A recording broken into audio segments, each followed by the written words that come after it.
अस्सलामुअलैकुम। पाकिस्तान की आन बान और शान, पाकिस्तान का नौजवान, और मैं हूँ यूथ पाकिस्तान की मेजबान नजफ राजा। और मैं हूँ हमजा ज़ेब। मुल्क का 64% तबका मायूस क्यों है, पाकिस्तान को कैसा देखना चाहता है, और खासकर आज के इस प्रोग्राम में हम इस पर भी बात करेंगे कि वो अपना मुस्तकबिल महफूज समझते हैं या नहीं। क्यों नजर? बिल्कुल हमजा, आपने ठीक कहा। और पिछले जितने भी प्रोग्राम गुजरे हमने कोशिश की है कि प्रॉब्लम्स को सॉर्ट आउट करने की कोशिश की, और साथ ही साथ प्रॉब्लम्स तो डिफाइन की, आइडेंटिफाई करने की कोशिश की, लेकिन साथ ही साथ हमारी कोशिश रहती है कि यूथ को मोटिवेट किया जाए और यूथ को बताया जाए कि पाकिस्तान में आज भी बहुत सारे वसाइल हैं, बहुत सारी अपॉर्चुनिटी है, लेकिन एक काम आपने करना है, वो ये करना है कि आपने अपनी कैपेसिटी में रहते हुए अपने स्किल को इम्प्रूव करना है। शिकायत आपकी ठीक है, करें, जरूर कीजिए अपने सियासतदानों से, सिस्टम से, लेकिन आप क्या कर रहे हैं इस पर भी थोड़ा सा गौर कीजिए, और ये बड़ा जरूरी पॉइंट है। तो यूथ की रहनुमाई के लिए मेरा ख्याल है एक्सपर्ट की तरफ क्विकली चलते हैं। बिल्कुल। इस वक्त हमारे साथ स्टूडियोज में सैयद अली हैदर साहब मौजूद हैं, प्रोग्राम एंकर हैं, सोशल मीडिया एक्टिविस्ट हैं, सहाफ़ी हैं।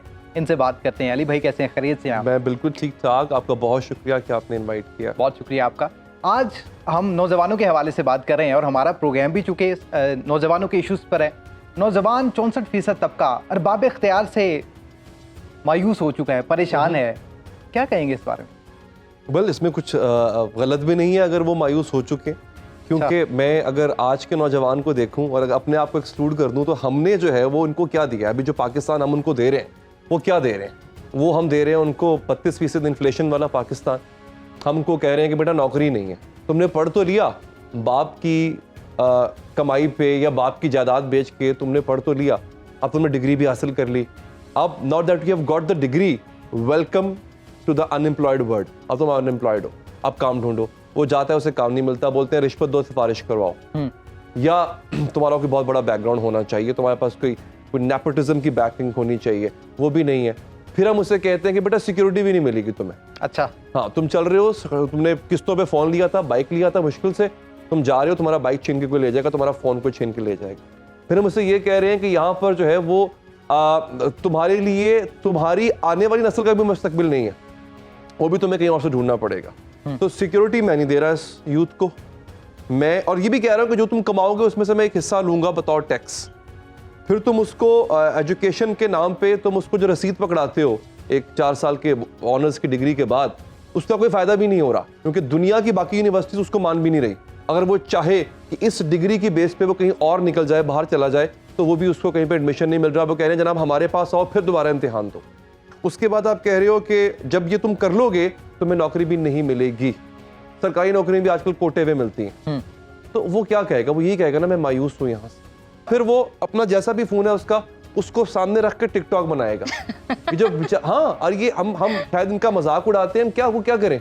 ये जो आपको चौराहों में, गलियों में, ये बड़े बड़े मॉल्स में बगैर आवाज के अजीब अजीब हरकतें करते नौजवान नजर आ रहे होते हैं, वो क्या करें यार? सही। अच्छा अली, मुझे ये बताइए कि जब इन्हीं स्टूडेंट्स को या यूथ को पता चलता है कि उनकी एनर्जी जो है चैनलाइज नहीं हो पा रही, और वो जिस कंट्री में रहते हैं वहाँ पे पॉलिटिशियन जो हैं उनको नरम चारे के तौर पे इस्तेमाल करते हैं, अपॉर्चुनिटी नहीं है, स्टडी को उस तरह यूटिलाइज नहीं आप कर सकते, मेरिट की बात नहीं की जाती, बजट जो आया उसके हालात देख लें, महंगाई के हालात देख लें, मतलब मजदूर भी परेशान है, क्या ही करें। तो उस सूरत हाल में ये बच्चों को हम किस तरह दिलासा दे सकते हैं कि शिकायत आपकी बजा है, मायूसी भी बजा है, लेकिन किस तरह कोई ना कोई डोमेन, कोई ना कोई डायरेक्शन तो चाहिए इन बच्चों को कुछ देखने के लिए, मुस्तकबिल के लिए। इनको देखो, इनको दिलासा नहीं दें, इनको सच बताएं। Tell them the truth कि बेटा ये हकीकत है, ये है, हाँ, ये पता है इनको। The grass is not greener on the other side. It's going to be a tough ride. Let them know so that they get prepared. हाँ, एक बात जो मैं शिकायत करूंगा आज की यूथ से, थोड़ा सा गलत हो गया। वो गलत सर ये हुआ कि हमने ना यूथ को फोन पकड़ाया, इंटरनेट दे दिया। पाकिस्तान में बाय द वे सबसे सस्ता इंटरनेट पाकिस्तान में है। बाहर कभी आप जाएं आपको बहुत महंगा इंटरनेट मिलेगा। हमने इंटरनेट पकड़ा दिया, फोन पकड़ा दिया। अब वो क्या कर रहे हैं? वो 2 काम कर सकता था, या वो बनता ध्रुव राठी, या वो बनता वो आजकल एक साहब है, बल्कि एक नहीं कई हैं, जो कहते हैं जनाब ये देखें जनाब ये मेरी फैमिली है और ये मैं हूं। या वो बन जाए, ठीक है, या आप ये बने या आप ध्रुव राठी, या फिर आप उस इंटरनेट का, मैं हमेशा कहता हूं आपके पास एक फोन है और आपके पास उसमें इंटरनेट है, और अगर आप बेरोजगार हैं तो फिर ये आपका कसूर है, फिर आप शिकायत नहीं कर सकते, पैसे नहीं कमा सकते। आज आपको किसी सेठ के दरवाजे पे जाके नौकरी की भीख मांगने की जरूरत नहीं है। इंफॉर्मेशन टेक्नोलॉजी ने इतना आसान कर दिया है कि आप इज्जत से अपने वकार के साथ अपनी मर्जी से पैसे कमा सकते हैं। यूट्यूब पे 2 बच्चे हैं जो कि एक साल का $30 मिलियन कमाते हैं। $30 मिलियन यूट्यूब पे 2 बच्चे हैं। मेरी बेटियां भी उनका वो देखती हैं शौक से। So why can't you? आप लोग क्यों नहीं कमा सकते? डॉलर्स कमाएं, ज़र मुबादला पाकिस्तान में आएगा, फिर डॉलर जहाँ मर्जी जाए, तेल की कीमत जहाँ मर्जी जाए, महंगाई जितनी मर्जी उतरे, आप डॉलर्स में कमा रहे हैं। आप लोगों इन चीज़ों को किस चीज़ की परवाह? बिल्कुल ठीक। अब अली भाई, जो डॉलर्स में नहीं कमा रहे हाँ। और जो इस सिस्टम से भी नाराज हैं, मायूस हैं, एक सियासी जमात कहती है यूथ हमारे साथ है, दूसरी कहती है हमारे साथ है। यूथ को खुद नहीं पता वो किसके साथ है। तो अब इसको वो अलबत्ता इनके साथ नहीं है, ये आप लिखवा लें मुझसे। कोई इनके साथ नहीं है, सब झूठ है। ये सिर्फ ईंधन है उनका। अच्छा, ये अब आपने इनको बता दिया है, तो अब हमें फिर रियासत से पूछना चाहिए कि वो नौजवानों की मायूसी को कम करने के लिए फौरी तौर पर क्या इकदाम करना चाहते हैं। हो सकता है ऐसा? देखिए, सबसे बड़ा जो हुआ है ना इस मुल्क और कौम के साथ मजाक हुआ है, वो ये हुआ है। मैं आपको इस एग्जाम्पल देता हूँ। मैं एप्पल के CEO का एक इंटरव्यू सुन रहा था। एप्पल जो है, एप्पल कंपनी जो आईफोन्स बनाती है, वो आईफोन सारे चाइना में बनते हैं। रेंज रोवर तक चाइना में बनती है, बल्कि अब तो टाटा बना रही है इंडिया के अंदर। फोर्ड चाइना में बनती है। तो इसका इंटरव्यू था कि अक्सर ये कहा जाता है कि चाइना में चूंकि चीप लेबर है, इसलिए बड़ी बड़ी इंडस्ट्रीज वहां पे अपनी इंडस्ट्री लगाते हैं। उन्होंने कहा नहीं, ऐसा नहीं है, it's a myth. And I am quoting CEO of the Apple. Okay. He said कि चाइना में स्किल्ड लेबर है, that's why we move to China. So the problem with our रियासत इज, उन्होंने अपनी नौजवान को भी जो है वो भीख पे लगा दिया। आपको लैपटॉप बांटे जाएंगे, आपको जो है वो हम क्या करेंगे, IT पार्क बन रहा है, फलां बन रहा है, फलां बन रहा है, कर्जे दिए जाएंगे। लेकिन सियासी जमातें कहती हैं कुछ देर इंतजार कर लें, कशकोल तोड़ देंगे हम। नहीं, कशकोल तो इनके गले में ऐसा पड़ा है, ये नहीं टूट। अच्छा, अब तो इनके हाथ कशकोल है, इनका पूरा जिस्म कशकोल है। सही। ये तो सरता पा भिखारी हैं, तो इनसे नहीं टूटेगा अभी। इनको इस काम पे लगाना जो है ना, वो सबसे बड़ा जुर्म था इनका। आप मुझे बताएं, इनको कोई क्यों नहीं बताता कि अब खाली BA की MA की डिग्री आपको कुछ नहीं देगी। यहाँ पे वोकेशनल इंस्टीट्यूट्स खोलने चाहिए थे जो आपको स्किल सिखाते। मुझे याद है हमारे तो बचपन में एक आधे कोई शहर में वोकेशनल इंस्टीट्यूट लिखा होता था। मुझे ये क्या होता है पता नहीं था चीजों का इतना। वो आपको स्किल सिखाता है। तब वो खवातीन को कपड़े सीना सिखाता था, मर्दों को कोई 2-4 ऐसी पॉटरी की चीज, वो वहाँ के उस वक्त के स्किल। 6 माह के 3 साल डिप्लोमा। अब आप मुझे इनसे पूछे जरा, इन सबसे पूछिएगा जरा एक सवाल मेरा, कि क्या इनमें से कोई बच्चा कोई बच्ची AI पे कोर्स कर रहा है? अगला दौर किस चीज का मुझे बताएं। AI क्या? बिल्कुल। एक टाइम आएगा ये सब कुछ AI ऑपरेट कर रही होगी सर।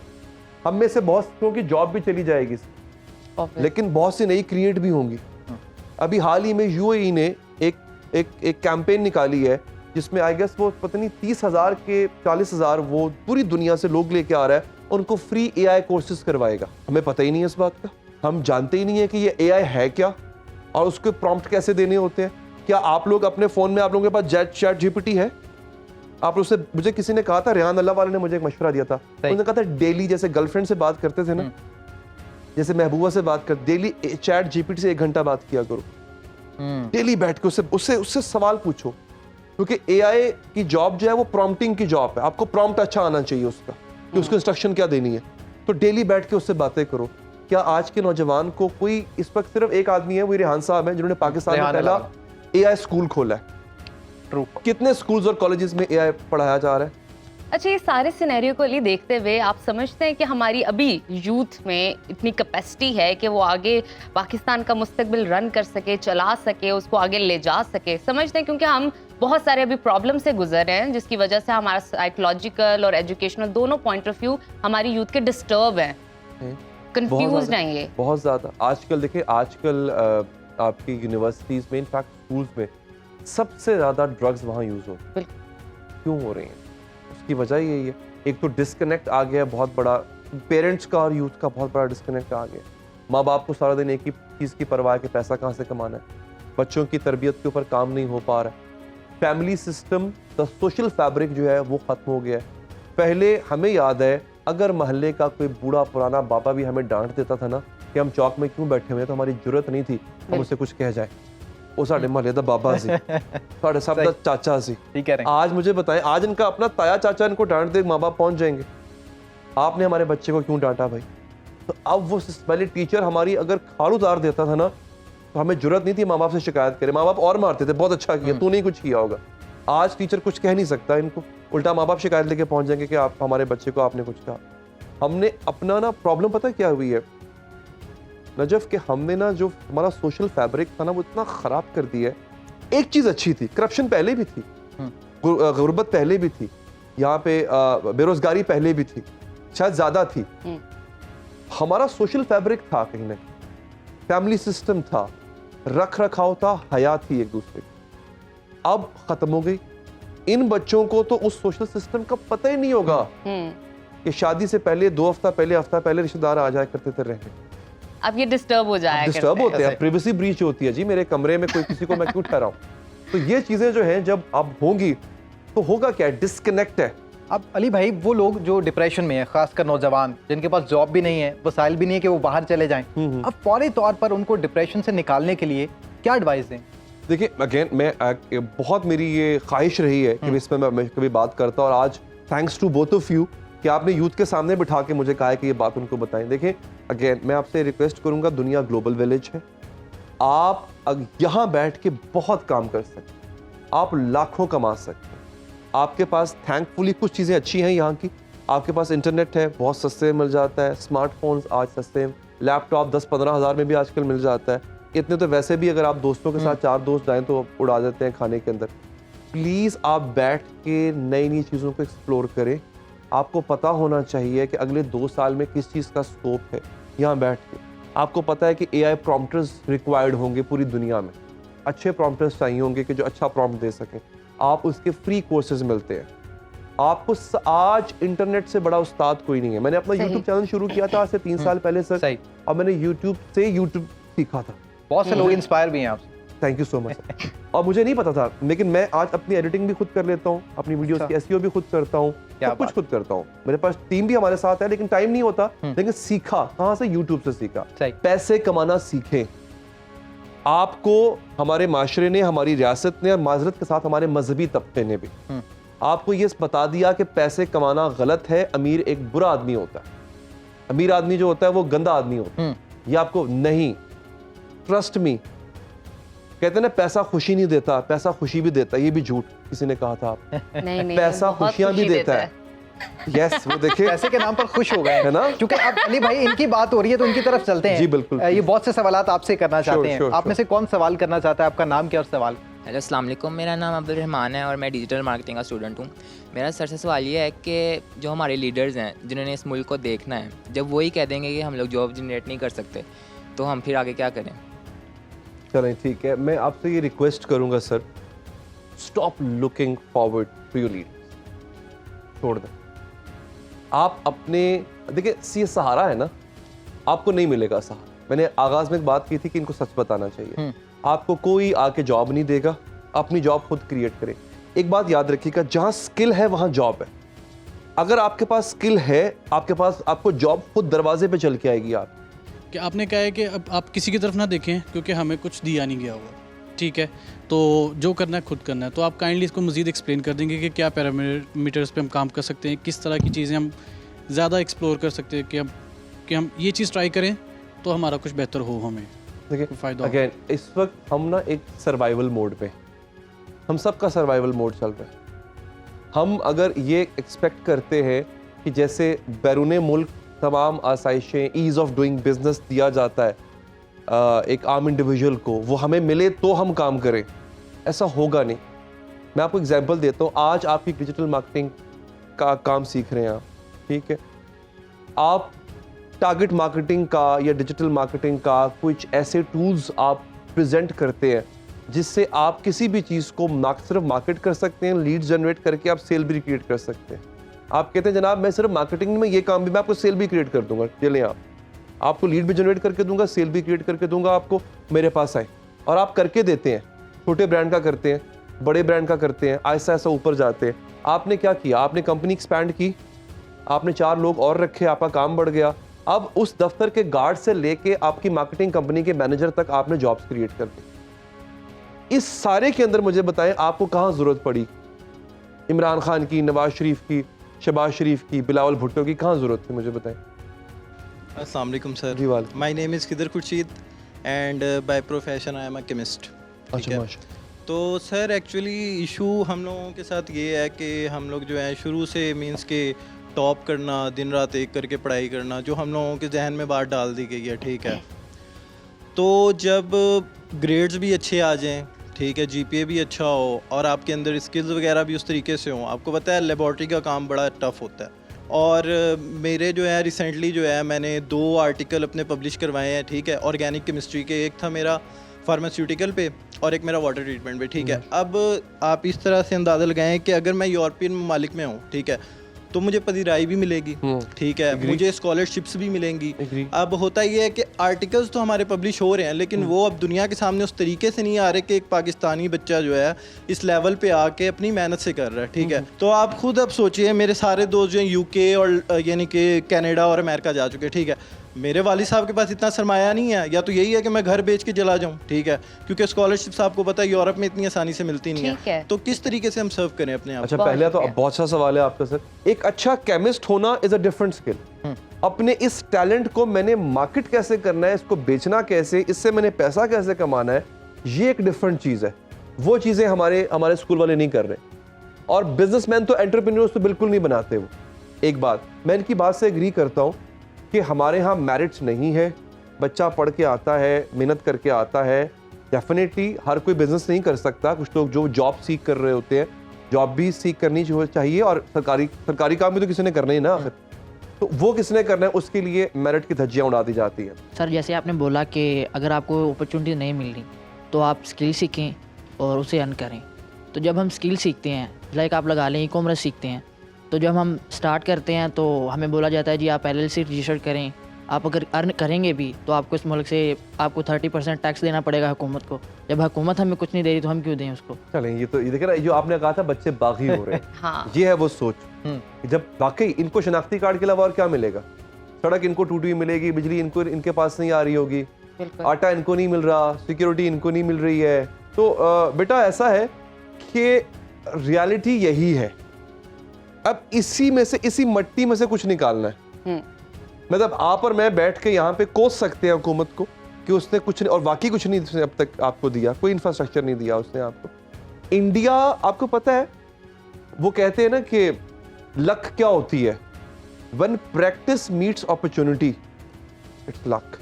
वाह। हम कहते हैं ना वो लकी था, नहीं, उसकी प्रैक्टिस थी, मौका मिला, उसने ग्रैब कर लिया। इंडिया इस वक्त 153 बिलियन डॉलर्स की आईटी एक्सपोर्ट कर रहा है। I am not talking about other export, सिर्फ आईटी एक्सपोर्ट्स है 153 बिलियन डॉलर्स की। हमारे टोटल फॉरेन रिजर्व जो है वो 7 या 8 अरब डॉलर्स के हैं। वहाँ पे जिम्मेदार के लिए आज भी बिजली सस्ती है, वो अपनी काश्त खुद करता है। हमारी अगर काश्त हो जाए तो इस साल आपको पता है उन्होंने गंदम ही नहीं खरीदी जमींदार से, अगले साल वो क्यों उगाएगा भाई, यहाँ पे अगले साल खाने के वांदे पड़े होंगे हमें। तो इनकी गलत पॉलिसियां हैं, ये अब आपके लिए मुश्किलात हैं। आप और मैं जब चाहें हम बैठ के यहाँ पे मातम कर सकते हैं हुकूमत, सही। उससे मिलेगा कुछ। मैं यहाँ पे इसलिए आया हूँ कि यार एक काम करते हैं, ये तो ऐसे ही है, ये इन्होंने सीधे नहीं होना, तो हम एक काम करते हैं, हम अपना मुस्तकबिल बनाने के लिए ना अपनी राह निकालते हैं। तो मेरा बेटा अपनी कोई राह निकालनी है, आप इन पे तकिया करना छोड़ दें। बिल्कुल ठीक है। बिल्कुल ठीक। बहुत शुक्रिया अली, बहुत आपसे शुक्रिया बात करके बड़ा अच्छा लगा। और आपके आने का मकसद यही है कि ठीक है मायूसी है, शिकायत है, लेकिन मोटिवेशन बड़ी ज़रूरी है। और अली यहाँ पे मौजूद हों और हौसला ना मिले और मोटिवेशन ना मिले यूथ को, ऐसा हो नहीं सकता। बहुत बिल्कुल शुक्रिया। बहुत शुक्रिया। सबसे अहम बात जो अली ने की वो ये कि अपनी कैपेसिटी में रहते हुए आप अपनी स्किल को किस तरह इम्प्रूव कर सकते हैं। ठीक है, दूसरों को छोड़ दीजिए, खुद को देखिए, खुद को आगे लेकर जाइए, अपने आप को इम्प्रूव कीजिए। तो बहुत सारे पार्ट्स मजीद डिस्कस करने वाले हैं, आपने कहीं नहीं जाना, हमारे साथ रहना है। देखते रहिए यूथ पाकिस्तान। Welcome back. आप देख रहे हैं प्रोग्राम यूथ पाकिस्तान। ब्रेक से पहले हम नौजवानों में फैली हुई मायूसी के हवाले से बात कर रहे थे, किस तरह उनकी मायूसी को कम किया जाए। इसी पर बात करने के लिए हमारे साथ स्टूडियोज में अमरीन अस्करी मौजूद हैं, एजुकेशनिस्ट हैं, मोटिवेशनल स्पीकर हैं और साथ ही साथ कॉर्पोरेट ट्रेनर हैं। इनसे बात करते हैं। मैडम कैसी हैं आप, खैरियत से हैं? मैं बिल्कुल ठीक हूँ, थैंक यू। अच्छा अमरीन, इस वक्त हमारे साथ यूथ मौजूद है और वैसे भी बहुत सारी यूथ हमारा ये प्रोग्राम देखती है, क्योंकि इसमें आप जैसे बेहतरीन शख्सियात आती हैं जो डिस्क्राइब करती हैं यूथ के मसाइल को, क्योंकि बेसिकली इनकी उम्र इस तरह की है कि बहुत पजल होते हैं, कंफ्यूज होते हैं। शिकायत भी हैं, मसाइल भी हैं, लेकिन समझ नहीं आ रहा होता है कि किस डायरेक्शन में जाना है। अगर मैं आपसे चाहूँ कि एक रिकमेंडेशन या एक एडवाइस दीजिए इनको, जिससे ये अपने पर काम कर सकें और अपने मसाइल को बेहतर तरीके से आइडेंटिफाई कर सकें। अच्छा, ये तो आपने मुझसे डायरेक्ट ही कह दिया, क्या मशवरा दूंगी। इससे पहले अगर हम ये सिनेरियो देखें कि मुश्किलात क्यों हैं और नौजवान नस्ल को ऐसा क्यों लगता है कि मुश्किलात हैं, there is no future. Basically एक तो ये रीज़न आ जाती है कि जो मुल्क के हालात जा रहे हैं, हमारे चारों तरफ जो डिस्कशन चलती है, चाहे वो मीडिया है, चाहे वो पेरेंट्स हैं, चाहे सराउंडिंग में जितने भी लोग हैं, वो सब एक ही बात कर रहे हैं कि मुल्क के हालात ख़राब हैं, इकनॉमिक ठीक नहीं है, इलेक्ट्रिसिटी का मसला है, पानी का मसला है, गैस का मसला है। अब ये नौजवान जो हमारे इर्द गिर्द हैं बेसिकली तो हमें सुन रहे हैं, all the time they are listening, तो इनके जहन में एक्चुअली ये बैठ गया है कि वाकई में यहाँ पे कुछ भी नहीं है, हमारा फ्यूचर नहीं है, हम जो पढ़ रहे हैं, जो डिग्रीज़ हमारे पास है वो हमारे लिए यूज़लेस हैं। तो इनका शुरू से माइंड बना हो जाता है कि हमने ये मुल्क छोड़ के चले जाना है, ठीक है। इसलिए मायूसी कहीं ना कहीं हो गई है। दूसरी तरफ अगर हम देखें तो इनको पता है कि हमारे ऊपर बहुत सी रिस्पॉन्सिबिलिटीज़ हैं, फ्यूचर में आने वाली हैं, तो उसका भी इन लोगों के ऊपर बहुत ज़्यादा एक प्रेशर है कि अगर हमने अपनी फैमिली शुरू करनी है या अपनी फैमिली को सपोर्ट करना है तो उससे पहले उनको एक अच्छी जॉब चाहिए, उनको अपने आप को एक इस्टेब्लिश करना है, तभी जाके वो एक फैमिली को लेके जाएंगे। लेकिन उससे पहले अगर इनको जॉब सही नहीं मिलती तो डेफिनेटली ये मायूसी का शिकार होते हैं। इनकरेजमेंट नहीं है कहीं से भी, मोटिवेशन कहीं नहीं है, जिसके आगे भी बात करते हैं वो अपना ही पहले रो रहा है कि भाई हमारे अपने हालात ठीक नहीं तो हम आपको कैसे ठीक करें। सो अगर इसका ओरिजिन देखें तो वो उसके बेसिकली जिम्मेदार हम लोग ही हैं। ठीक है, तो अब जो नौजवान आपको घर बैठकर देख रहे हैं या जो हमारे साथ इस वक्त स्टूडियोज में मौजूद हैं, इनके सवालात भी लेंगे हम, लेकिन अब इनको क्या हल देंगी मायूसी का? मायूसी को किस तरह ये ख़त्म कर लें फौरी तौर पर? मसाइल तो मेरा ख्याल है ख़त्म नहीं होंगे। बिल्कुल, देखिए हमारे तो मज़हब में सबसे पहले बात ही कही गई कि मायूसी कुफ्र है, ठीक है। कोई भी चीज़ इम्पॉसिबल होती ही नहीं है। इसमें यह है कि आप पहले अपने आप को देखें कि आप कहाँ स्टैंड करते हैं, कि आपके अंदर वो स्किल्स हैं जिनको लेकर आप आगे जा रहे हैं। देखिए हम इस वक्त पार्ट हैं एजुकेशन का, कॉर्पोरेट साइड पे भी हम ये देख रहे हैं कि यहाँ पे हम लोग ढूंढ रहे हैं कि जो कॉर्पोरेट साइड पर आ जाएं, जो कंपनीज़ के अंदर लोगों को हायर कर लें, लेकिन हमें मिल नहीं रहे हैं। क्या वजह है? जो आप डिग्री तो लेकर आ जाते हैं, लेकिन उससे पहले कि आपने अपने ऊपर कोई काम किया हुआ है, क्या आपके अंदर वो स्किल्स जो हैं, क्या आपने उनको उसके ऊपर कोई काम किया है? आपकी कम्युनिकेशन, आपकी पर्सनैलिटी, आपका बात करने का अंदाज़, क्या आपको पता है कि जब मैंने इंटरव्यू के लिए जाना है तो मैंने क्या करना है? जब आपको वहाँ से डेफिनेटली जब हायरिंग नहीं होती तो मायूस हो जाते हैं कि पता नहीं हमें क्यों इन्होंने रिजेक्ट कर दिया। अपने आप को सबसे पहले देखने की ज़रूरत है कि अगर मैंने डिग्री ले लिया, डिग्री तो आ गई, अगला स्टेप क्या होना चाहिए हमें? उसका अगला स्टेप है कि हम अपने अंदर वो स्किल्स पैदा करें जो हमें आगे लेकर जाते हैं। लेकिन मैडम हम 64% तबके को गलत भी नहीं कह सकते। यहाँ पर डिग्री वर्सेस स्किल की एक बहुत बड़ी डिबेट छिड़ चुकी है, जिसमें हम कहते हैं कि जिसके पास डिग्री नहीं है वो ज़ीरो है और जिसके पास स्किल है वही सब कुछ है। अब ये तालीमी निज़ाम में जो ख़राबी पैदा हो चुकी है, डिग्री वाला स्किल नहीं रखता, स्किल वाला डिग्री नहीं रखता, तो इसको किस तरह से आप डिफ़ाइन करेंगे? अब बच्चे जो मायूस हो चुके हैं डिग्री वर्सेस स्किल की जंग में, क्या हल है इसका? देखें ये डिबेट तो हम साइड पे रख लेते हैं, ठीक है। इनमें से जितने भी सारे बैठे हैं इनको पता है कि इनकी काबिलियत क्या है, कौन से इनकी वीक एरियाज हैं। कभी इनमें से इन्होंने कभी अपने वीक एरियाज के ऊपर काम किया है? कभी किया है? कभी कोशिश की है कि हमारे वीक एरियाज कौन से हैं? हमें अपनी स्ट्रेंथ पता है? एक इंटरव्यू बड़ा एक आम सा क्वेश्चन होता है कि हमारी स्ट्रेंथ क्या और हमारे वीक एरियाज क्या हैं। आपको तो अपनी स्ट्रेंथ में नहीं पता, आपको ये नहीं पता कि आपके अंदर क्या एबिलिटीज़ हैं, क्योंकि आपको अपने अंदर कॉन्फिडेंस ही नहीं है। आप यूथ से मुखातिब हैं तो रस्म दुनिया भी है, मौका भी है, दस्तूर भी है। इनसे अभी सवाल ले लेते हैं। मैडम मेरा सवाल ये है कि आप जिस तरह कह रही हैं कि स्किल को इन्हांस करें, ये कुछ करें, इसमें सबसे ज़्यादा आप ब्लेम हमारे तालीमी इदारों को नहीं देंगी? हमारा जो हमको जो कंटेंट पढ़ाया जा रहा है 40 साल से, हमारे जो भी तबकात आ रहे हैं, जो वालिदैन आ रहे हैं, सारों ने वही कंटेंट पढ़ा हुआ है। हमारे तालीमी निज़ाम में स्किल क्यों नहीं आ सकी है? वो तालीमी जो डिग्री है, वो डिग्री का क्या मतलब है? एक पैसों की वो सर्टिफिकेट है हमने जो पे किए हुए हैं, उसको आप डिग्री की क्या डिफिनेशन करेंगी? देखिए मैं भी इस पार्ट हूँ इस तालीमी निज़ाम का। मुझे भी पता है कि जो बचपन में हमने चीज़ें पढ़ी थी आज तक हम वही चीज़ लेकर जा रहे हैं, लेकिन क्या उन्हीं को पढ़ के बहुत से लोग कामयाब नहीं हुए? आपको अपने इर्द गिर्द बहुत से कामयाब लोग नज़र नहीं आते? उसी सिस्टम को पढ़कर आए ना। अब आप ये नहीं कह सकते कि तालीमी निज़ाम में चेंजेस नहीं आ रही, बहुत चेंजेस आ रही हैं। लेकिन मैडम हमारा जो तालीमी निज़ाम है ना, उसमें ये वेस्टर्न कल्चर की क्या वजह है? देखिए, आप वेस्टर्न जो कल्चर कंटेंट की बात कर रहे हैं, मुझे नहीं पता आप किस उसमें बात कर रहे हैं। देखें, बात ये है कि अगर आप वेस्टर्नाइज, ये कि आजकल जो इन्वायरमेंट ही टोटली कल्चर ही एक चेंज होता जा रहा है, वो तो हमारी अपनी कोशिश है। मैं चाहूँ तो यहाँ पे मैं किसी तरह से भी ड्रेसअप होकर आ सकती हूँ, चाहूँ, ये आपकी अपनी बेक होती है ना कि आप क्या चाहते हैं। अब वेस्टर्न कल्चर या वेस्टर्न कंटेंट आप किस मायनों में लेके जा रहे हैं? आपको देखें बेटा, मैं आपको बताऊं, पूरी दुनिया में इस वक्त क्या हो रहा है, समटाइम आपको वो भी दिखाया जाता है, ठीक है। आप इंस्पिरेशन भी ले सकते हैं, आप उससे डिसअपॉइंट भी हो सकते हैं कि पूरी दुनिया में हो क्या रहा है।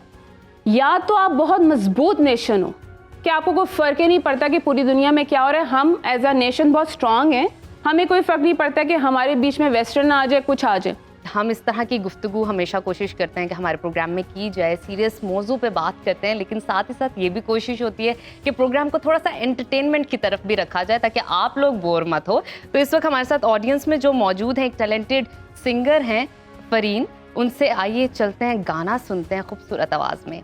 मैं ते मेरा दिल बर जानी, बुलिया ते प्यार कहानी, सावाच आया ए तूफान,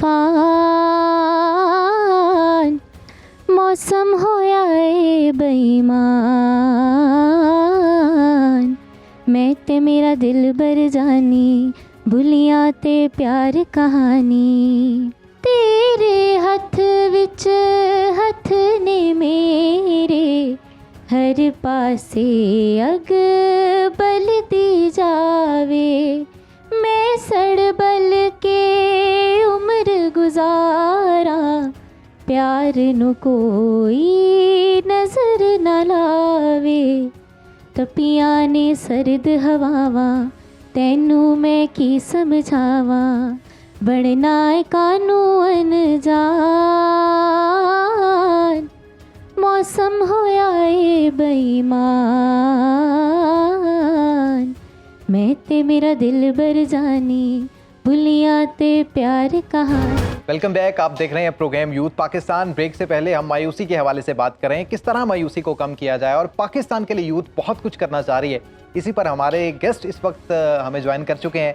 डॉक्टर जावेद इकबाल साहब हैं, उस्ताद हैं और मोटिवेशनल स्पीकर भी हैं। इनसे बात करते हैं। डॉक्टर साहब, आजकल का मायूस तो है नौजवान, लेकिन इस मायूसी में वो उसकी ज़्यादातर कोशिश होती है कि मुल्क को छोड़ दिया जाए, बाहर चले जाते हैं, सेटल हो जाते हैं, बाहर बहुत अपॉर्चुनिटीज़ हैं। ये बात किस हद तक ठीक है, और अगर नहीं ठीक है तो आप इस पर क्या कहेंगे? देखिए, पहली बात तो ये है कि हमें ये वजह ढूंढनी चाहिए कि ये मायूस क्यों हो रहे हैं।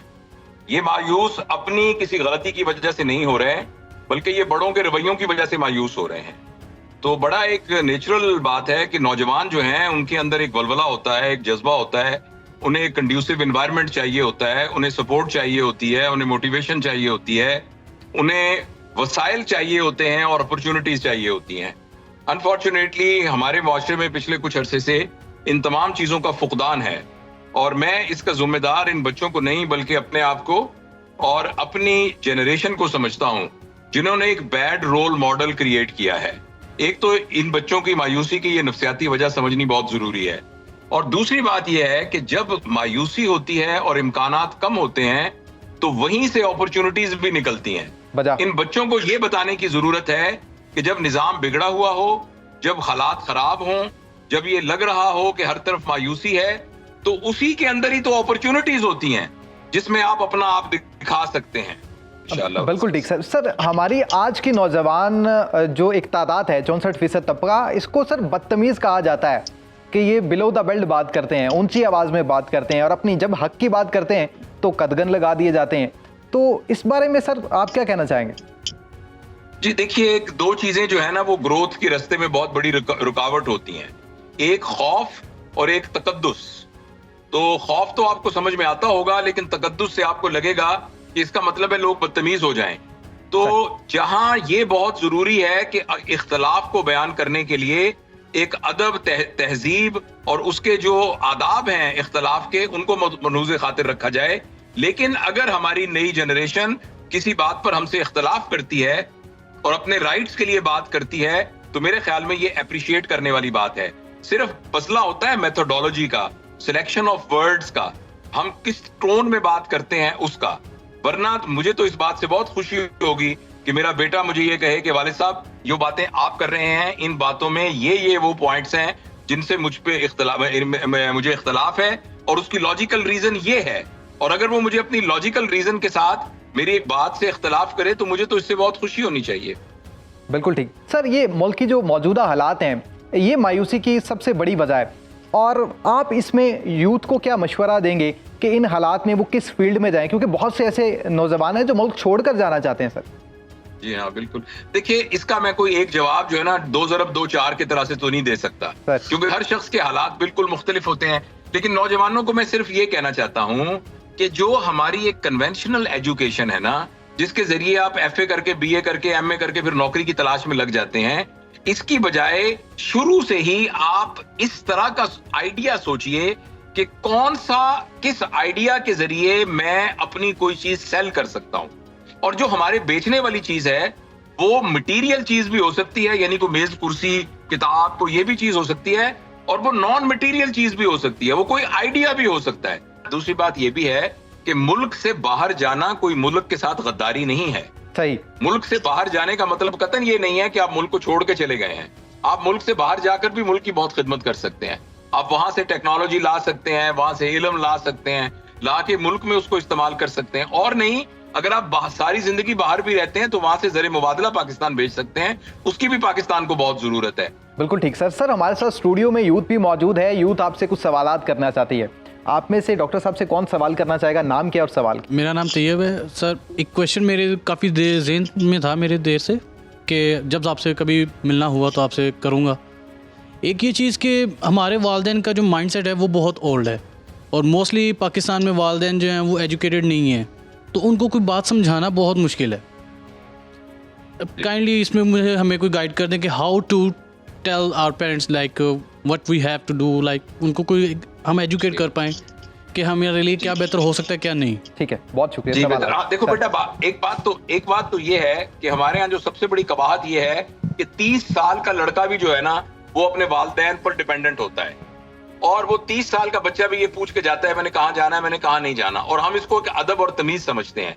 उसूली तौर पर 18 साल के बाद हर बंदा अपना खुद जिम्मेदार होना चाहिए।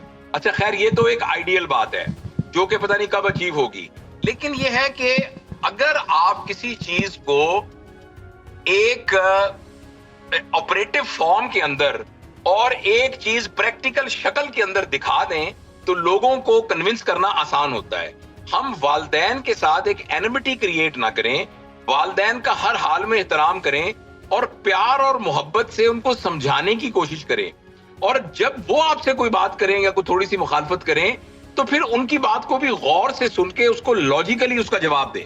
अगर आप उनको लॉजिकली बात करेंगे तो वो बात को मान जाएंगे। सर जैसे कि 90 से 80% आजकल की जनरेशन जब वो बाहर जाना चाहती है, उसकी वजह यह है कि हमारे यहाँ पर अपॉर्चुनिटीज़ बहुत कम है, और अगर हम यहाँ पर ऑनलाइन भी काम शुरू करना चाहते हैं, जिस तरह मैं भी अभी इंटरनेशनल भी क्लाइंट्स हैं मेरे पास जिनको मैं हैंडल कर रहा हूँ, और उनसे एक हैंडसम अमाउंट मैं लेता हूँ, और यहाँ पर मुझे वो चीज़ नहीं मिलती जहाँ जिस तरह मैं इंटरनेशनल क्लाइंट से ले लेता हूँ।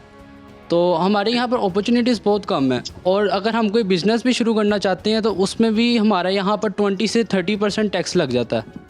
तो इसके लिए हमारे लिए क्या फिर ज़रूरी है कि हम बाहर जाएं कि यहाँ पर बैठ के काम करें?